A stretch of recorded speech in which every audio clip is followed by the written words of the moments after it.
Today 24 news सत्य परिस्थितीचा सविस्तर आढावा। अन्न व औषध प्रशासनानं राज्यभरात एक मोठी तपासणी मोहीम सुरू केली आहे। अन्न व औषध प्रशासन आयुक्त तुकाराम मुंढे यांनी सांगितलं की राज्यात आतापर्यंत 1400 ठिकाणी खाद्यपदार्थांची तपासणी करण्यात आली आहे। सुमारे 100 ठिकाणी औषधांसंबंधी कारवाई करण्यात आली असून 400हून अधिक सुधारणा सूचना जारी करण्यात आल्या आहेत। नागरिकांना शुद्ध आणि सुरक्षित अन्न औषधे मिळायला हवीत असंही तुकाराम मुंढे म्हणाले। हे साध्य करण्यासाठी सर्वांनी नियमांचं पालन केलं पाहिजे। कठोर कारवाईचा उद्देश व्यापाऱ्यांना त्रास देणं नाहीये असंही त्यांनी स्पष्ट केलं।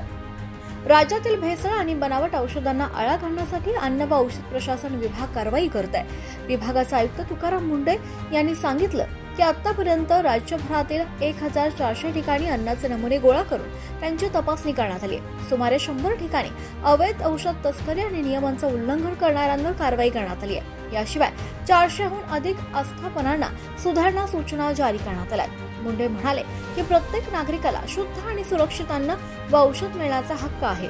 हे साध्य करण्यासाठी सर्व व्यापारी आणि उत्पादकांनी 22 नियमांचं पालन केलं पाहिजे।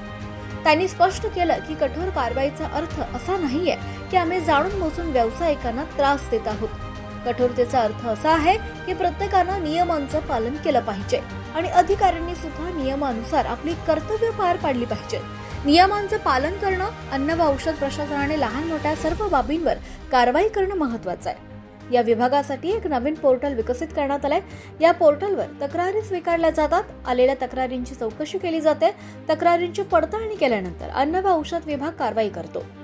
करण्यात येणाऱ्या कारवाईत लहान मोठा कोणताही भेदभाव केला जात नाही। जे नियमांचं पालन करणार नाही त्यांच्यावर कारवाई केली जाणार असंही ते म्हणाले।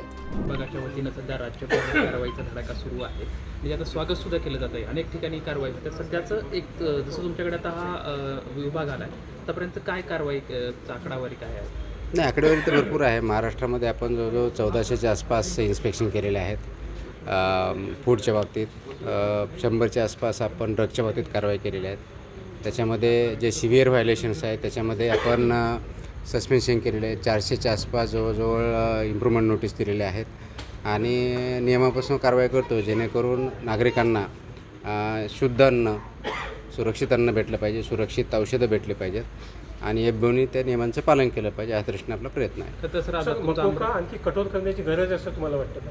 चालूच आहे, कठोरपणे चालू आहे। कठोर याचा अर्थ असा नसतो की आपले जे बिझनेस ऑपरेटर आहेत त्यांना काही त्रास देणं, हा कधी उद्देश नसतो। कठोर याचा अर्थ एवढाच असतो की नियमांचं पालन सर्वांनी करायचं आहे। अधिकाऱ्यांनी अधिकाऱ्यांचं काम करायचं। आम्ही रेग्युलेटर म्हणून काम करतो तर रेग्युलेशन म्हणून काम करायचं आहे। एफबीओनी त्यांना जे रूल्स दिलेले आहे, फूडच्या बाबतीत जर विचारा जवळजवळ 22 प्रकारचे रेग्युलेशन्स आहेत, ते रेग्युलेशन त्याच्यामध्ये असतात, त्याप्रमाणे कंप्लाय करायचं आणि जे कोणी व्हायलेशन करतं प्रोपोर्शनल पद्धतीने ॲक्शन घेतं। सर आज तुमचा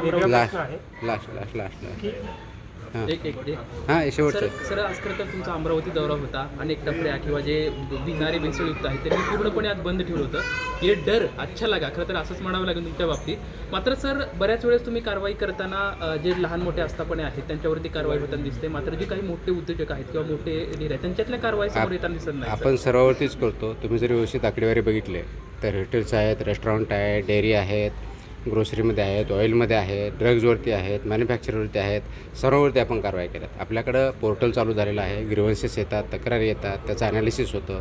आपल्या विभागाची आकडेवारी आहे आणि ज्याप्रमाणे येतात त्याप्रमाणे आपण शहानिशा करून त्याच्यावरती कारवाई करतो। त्याच्यामुळे कोणत्याही प्रकारचं लहान किंवा मोठा, छोटा किंवा या भागातला असं कोणतंही डिस्क्रिमिनेशन होत नाही।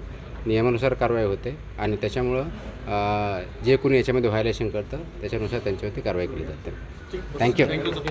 महाराष्ट्र टुडे मराठीसाठी ब्युरो रिपोर्ट अमरावती। आजच महाराष्ट्र टुडे 24 न्यूजला सबस्क्राईब करा आणि सत्य परिस्थितीचा सविस्तर आढावा पहा।